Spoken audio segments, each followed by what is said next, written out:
Salut à tous ces petits gloutons et bienvenue dans la Zell Kitchen pour un nouveau numéro consacré à... Et oui, enfin, mon dieu, j'ai réussi, consacré à Saint Seiya. Comment je vais aborder Saint Seiya? Je me suis souvent posé la question parce que c'est mon manga préféré, c'est une de mes références ultimes, cinéma, animé, série, tout ce que vous voulez confondu, sauf jeux vidéo. Et je vais l'aborder sur le thème du jeu vidéo. Pourquoi? Je m'explique. Il y a quelques temps, j'ai commencé à préparer des vidéos à tendance manga, shonen, où j'essaie de vous dévoiler un petit peu mes influences et tout. Malheureusement, on m'a sauvagement bloqué les vidéos sur YouTube. Alors, je vous avoue que j'étais un petit peu deg parce que ma chaîne est entièrement gratuite. Il n'y a aucune monétisation, donc je faisais pas le commerce d'un contenu qui n'était pas à moi, je cherchais simplement à le partager et en discuter avec les gens. Ce n'est pas possible, qu'à cela ne tienne.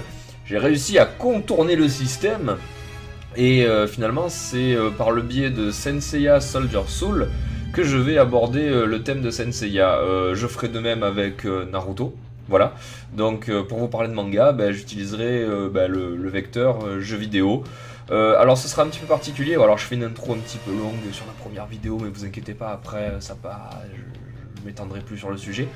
En fait voilà, le jeu, bon je vous le cache pas, il est pas terrible. Honnêtement, hein, je veux dire au niveau du gameplay, vous allez voir c'est très répétitif, c'est très bourrin. C'est absolument pas représentatif de Saint Seiya, il faut savoir que Saint Seiya c'est pas DBZ, les mecs ils s'enchaînent pas à coups de prise, de parade, d'esquive, de mouvements d'arts martiaux. C'est généralement, voilà, ils s'attaquent avec leur propre attaque. Généralement, les combats s'éternisent pas sur 60 épisodes comme avec Freezer. Donc voilà, un jeu de baston 1 contre 1 à la Tekken, Soul Calibur, Street Fighter, c'était peut-être pas le mieux pour Saint Seiya. Après, voilà, j'avais du mal un petit peu à visualiser comment ils pouvaient faire d'autres, à part un RPG, qui j'espère un jour verra le jour d'ailleurs. Donc voilà, moi ce que je vous propose, c'est je vais aborder tous les arcs scénaristiques un par un. Je vous ferai le Sanctuaire, je ferai les guerriers d'Asgard, je ferai Poséidon, je ferai Hades. Et je vais découper par combat, donc il y aura plusieurs petites vidéos, à part celle-là, parce que je vais parler 1000 ans avant. Et voilà, et par-dessus, en fait, je vais couper le son, je vais mettre les voix en tout petit, et c'est moi qui vous raconterai les principaux pans de l'histoire. Comme ça me permettra de parler, ça me permettra de commenter. Et alors pour les plus jeunes d'entre vous qui regardent les vidéos, de vous le faire découvrir avec un regard un petit peu connaisseur. Parce que oui, franchement, sur Saint Seiya, n'en déplaise à certaines personnes comme Eric Navarin ou Arnaud Benjamin, j'estime que je connais un petit peu mon sujet. Voilà, donc on va commencer par la partie sanctuaire. Alors voilà, pareil, en préambule, je dirais que dans le sanctuaire, il y a des maisons où ils ne se sont pas battus avec le chevalier qui était dans la maison. Donc, qu'est-ce que je vais faire? Je vais coupler la maison avec une maison où ça se bat. Donc là, par exemple, pour les premières maisons, je raconterai ce qui se passe dans la maison du bélier. Ils ne se sont pas battus avec le chevalier du bélier. Je passerai direct au chevalier du taureau, où là, là par contre, je me battrai avec le chevalier du taureau, je vous montrerai le combat. Et voilà, je pense que ma première vidéo regroupera ces deux maisons. Ça sera pareil avec la maison de la balance, ça sera pareil avec la maison du sagittaire. Donc voilà, il y a plusieurs trucs comme ça qui se passeront. Donc écoutez, j'ai beaucoup parlé. Maintenant, il est temps de brûler son cosmos et d'aller se battre. On attaque avec la partie sanctuaire. Alors pourquoi on attaque par le sanctuaire? Eh bien c'est très simple, c'est la saison 1. Voilà, c'est généralement la partie la plus plébiscitée par les fans. Chronologiquement, voilà, ça commence par le sanctuaire. Ensuite, ils combattent les guerriers d'Asgard. Donc c'est la partie, tout ce qui est mythologie nordique. C'est une partie qui n'existe pas dans le manga, qui a été créée pour la série, en attendant que le manga avance. Et paradoxalement, il y a beaucoup de puristes qui vous diront que c'est la meilleure partie. Moi, c'est une de celles que je préfère, évidemment. Ensuite, il s'attaque à Poséidon, le dieu de la mer, dans la saison 3. Et il termine avec la guerre sainte contre Hadès dans la saison 4. Et comme vous pouvez le voir, je n'ai pas encore terminé cette partie. Je n'ai fait que les 3 premières. D'ici qu'on y arrive, je pense que j'aurai aisément terminé. On attaque par la partie sanctuaire. Oui, nous voulons commencer par là.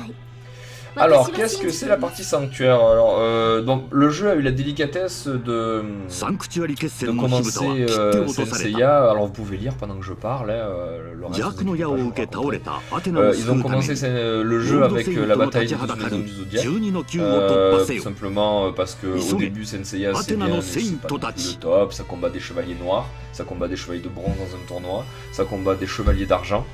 Et mais c'est vraiment pas la partie la meilleure, hein. Là, Senseiya, ça commence avec la bataille des 12 maisons. Alors voici le premier préambule. Qu'est-ce que c'est la bataille des 12 maisons? Ben, écoutez, il y a la déesse Athéna qui décide de se rendre au sanctuaire qui est apparemment corrompu par quelqu'un de malsain, on sait pas qui c'est au début.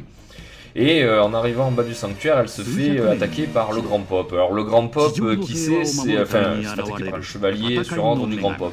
Le Grand Pop, c'est un pape, c'est comme Jean-Paul II, mais en Grèce, donc au sanctuaire, qui apparemment c'est lui donc qui serait corrompu. Il ne serait plus, le représentant d'Athéna et de la justice sur Terre, mais un traître qui essaye de dominer le monde. Donc les chevaliers se rendent là-bas pour parlementer. Il y a une espèce de... Donc voilà, le Grand Pop c'est lui.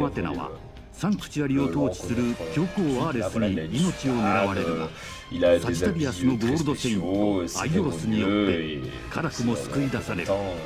d'Athéna sur Terre.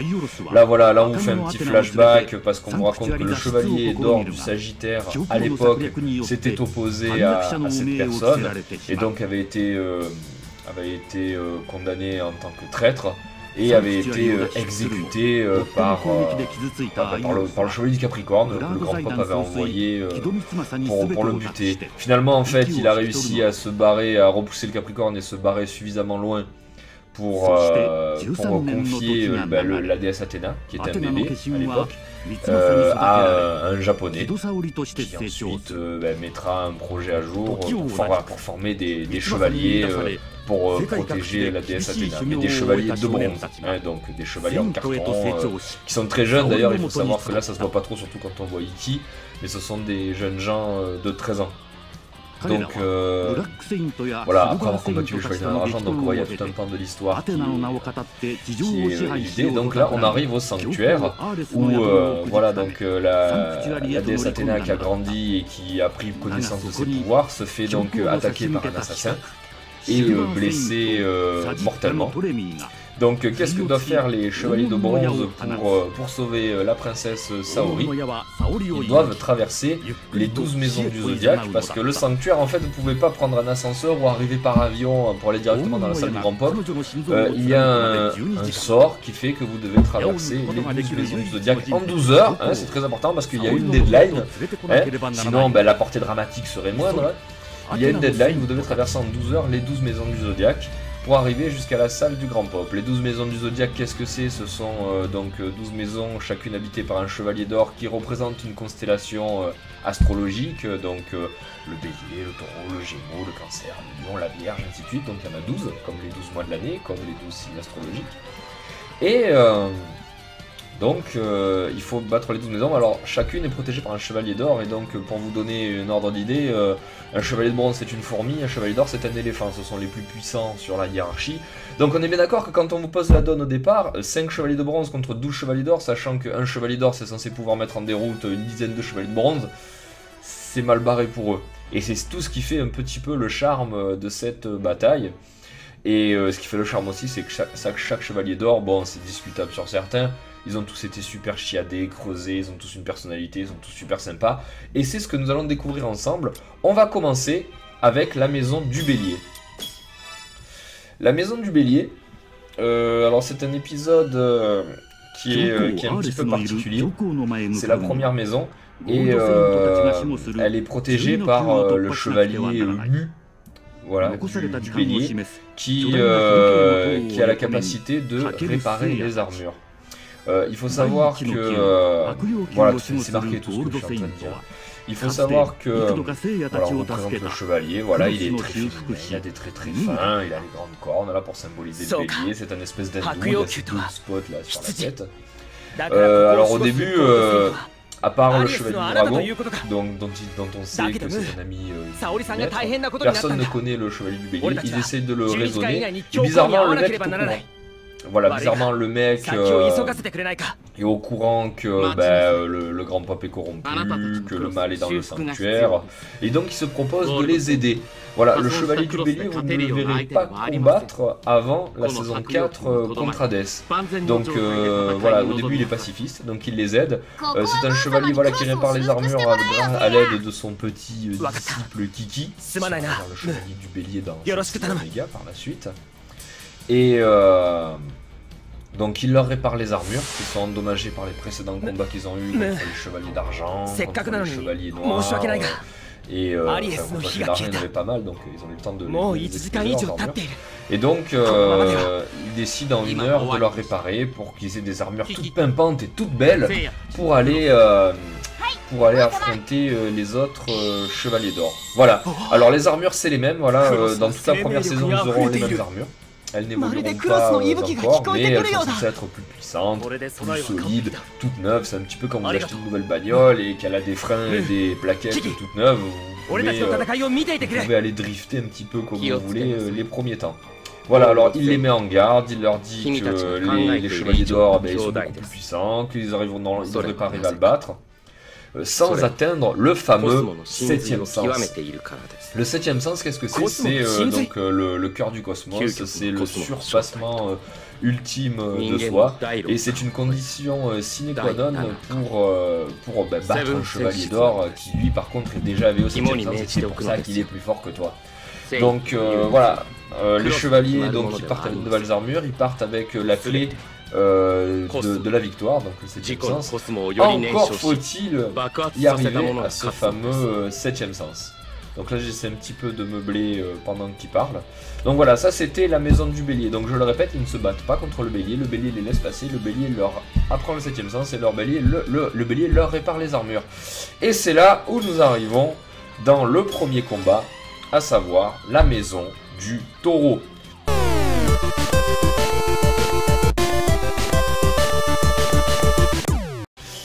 Alors la maison du taureau, qui là sur cette image ressemble étrangement, n'est-ce pas, à la maison du bélier, est gardée par un gros buffle, n'est-ce pas, qui s'appelle Aldébaran. Et donc voilà, pour vous montrer que les chevaliers d'or rigolent pas, ils sont trop forts, en fait le chevalier du taureau explose les 4 autres dès qu'ils arrivent. Et donc Seyar le défie en duel, et donc la première maison c'est donc un duel entre Seyar et le chevalier Aldébaran du taureau. Donc c'est un combat que je vais vous montrer. Dans la série, c'est un combat qui est assez inégal. Le chevalier Pégase au début est malmené, puis ensuite sur la fin, arrive à reprendre un petit peu le dessus. Donc là tout de suite je vais vous montrer le combat. Et c'est parti. Alors voilà, c'est un jeu où vous avez des défis là, pour gagner plus de points. Bon, je vais pas tarder dessus. Voilà. Alors oui, il est grand, il est costaud. Vous allez voir, c'est une véritable force de la nature. Là, tous les chevaliers ne sont pas comme ça. Lui, et allez, c'est parti. On va tout de suite le calmer.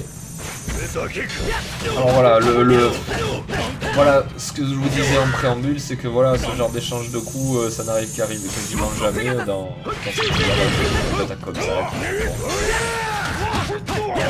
Voilà, le gameplay est super répétitif. En gros, la clé du combat, c'est de se jeter comme je fais sur lui, là, voilà, comme ça. Généralement, il va faire comme ça, donc vous battez tous les chevaliers. Une fois qu'il a distance, vous pouvez tenter une attaque. Ça petite épée, ça le repousse. Je vais essayer de l'achever avec panache avec une petite super attaque, histoire de envoyer la peine cinématique. Ah, là je me suis fait par contre. Ouais, voilà, je me suis fait exploser. Et voilà, là par contre j'ai assez pour lui faire une attaque. Je vais lui rentrer quelques coups et essayer de l'achever avec.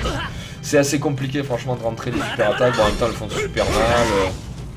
Elles font super mal, c'est normal. Alors là, non, voilà. Et là, est-ce que c'est bon? Ah non, c'est pas bon. Bon bah tant pis, je vais lui faire, voilà, je vais lâcher de façon minable.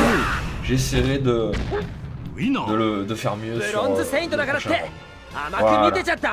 Donc voilà, le premier round contre le taureau, c'est bon. C'est pas grave. c'est pas terrible. Ah alors qu'est-ce que c'est le 7ème sens dans la partie du game? C'est vous avez une phase, vous avez le cosmos infini, vous pouvez enchaîner tout ce que vous voulez. Un petit peu comme dans la série. Alors voilà, donc en gros, sur la première partie du combat, comme vous dites, Seyar est malmené, il n'arrive pas en fait à briser la technique du taureau, parce que vous voyez en fait le taureau, il a les bras croisés comme ça, et sa technique est basée sur le déploiement rapide des bras. Et en fait, là où on croit que c'est un mec qui peut durer en bourrin en force brute, c'est quelqu'un qui est très rapide et c'est vous prenez l'onde de choc de quand il déploie ses bras. Voilà, c'est le secret de la technique du taureau. Et c'est ce que donc Marine, le mentor de Seiya, essaie de lui faire comprendre. C'est un petit peu comme quand le samouraï dégaine son sabre. Donc voilà, c'est comme ça qu'on doit, on doit empêcher l'épée de sortir du four. Donc voilà. Alors le fait c'est pareil, il a compris la technique, maintenant il faut dans la pratique y arriver. C'est quoi le problème avec les chevaliers d'or? C'est qu'ils se déplacent à la vitesse de la lumière, donc pour combattre un chevalier d'or, il faut égaler la vitesse de la lumière. Et voilà, et donc c'est ce que Seyar, qui au début de la série, Seyar arrive à atteindre la vitesse du son.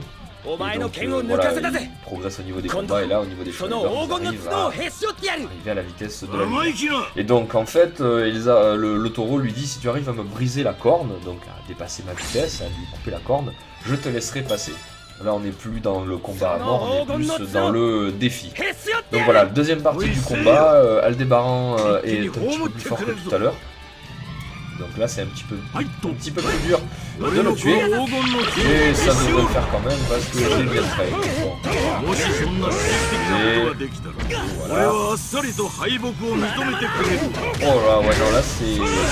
Ah ouais non. Ok, y a pas de problème. Y a pas de problème les gars, je vais remonter la pente. Eh ben non. Bon, j'en suis déjà à la moitié de ma vie là. Vraiment comme un pied. Voilà, pour l'instant il me met un perfect. Et voilà, tu vas un petit peu te calmer là déjà. Ensuite voilà, on va un petit peu continuer d'enchaîner. J'ai ma barre de cosmos jaune qui est quasiment pleine. Je vais pouvoir lui rentrer oula, il n'y a pas plu. Oh là là, ouais, il fait tellement mal. Oh là. Bon bah j'ai perdu.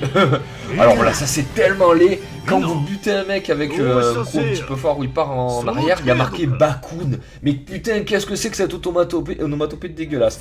Alors comme dans la série, ça c'est comme dans la série, quand vous vous faites marrer, il y a Saori qui vous apparaît, qui vous dit: allez lève-toi, retourne te battre, va faire un petit peu mon PD parce que voilà, t'es que ma chair à canon. Et toi, comme t'es son pantin et comme naturellement quand on dit la à la fin de la série, tu te relèves et tu vas lui exploser sa gueule. Putain mais j'y arrive pas hein. Là je pensais revenir en fringant là mais non. Voilà c'est bon. Il va se manger une projo. Et oui. Ah ça c'est voilà, c'est une attaque spéciale de Pégase et il te fait décoller et il te redescendre en vrille et il frappe sa tête contre le sol. Là c'est des fois c'est une attaque et des fois c'est une projo. Voilà. Hop, j'ai retenu la leçon. Ah ouais bon alors la projo n'a pas marché cette fois. Ah ouais il est quand même beaucoup plus fort que tout à l'heure. Là il bouge en fait, c'est ça la différence. Allez, c'est parti, on l'enchaîne, là on a repris le bon move. Alors je ne vous cache pas que quand je me relève suite à Athéna, ça me fait vraiment baisser ma note. La comète de Pégase. Et là normalement je devrais pouvoir la tuer. Ça, à part si il me tue avant. Essayer vraiment de le finir avec une super attaque. Voilà. Est-ce que c'est bon? Eh oui! Et météore repilage. Voilà, les attaques sont somptueuses. Elles sont vraiment somptueuses et voilà, généralement elles mettent fin au combat parce qu'elles font super mal. Donc voilà, j'ai battu le chevalier du taureau. Voilà, rang A 2 fois. Voilà, j'ai bien été aidé par le fait que je l'achève avec une super attaque parce que normalement quand vous crevez comme ça, là c'est... Voilà. Donc en fait c'est vraiment ce qui se passe. Il y a donc Seyar lui fait les... Voilà, donc il commence un petit peu à effleurer le 7ème sens, c'est son cosmos qui grandit, donc le cosmos égale celui des chevaliers d'or.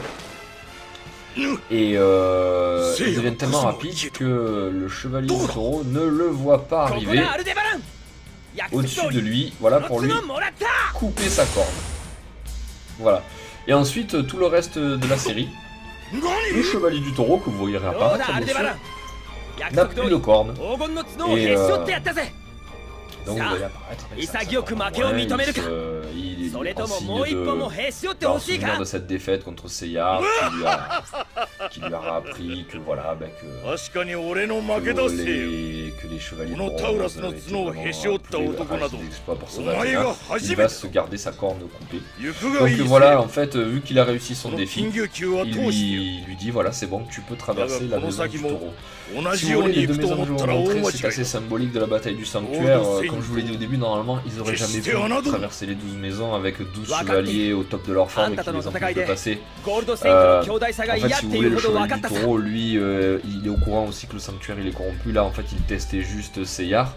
Et donc, comme vous pouvez le voir, en fait, la première maison, il l'a laissé passer. La deuxième maison, il a un peu testé, mais il l'a laissé passer.